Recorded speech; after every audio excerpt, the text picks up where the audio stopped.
Grand Teton National Park, doing to do a parks in the air. I only got 5 contacts, but never do it this close to a road.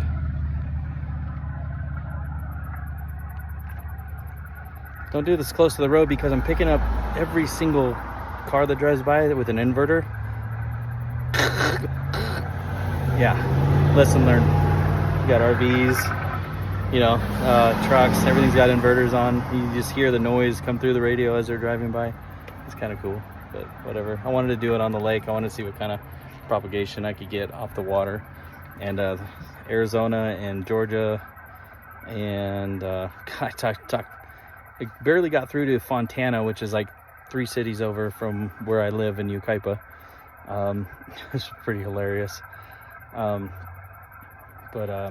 Yeah, Georgia came booming in, Arizona booming in, and some of these stations are booming in, and they're blowing out the speaker on my 891.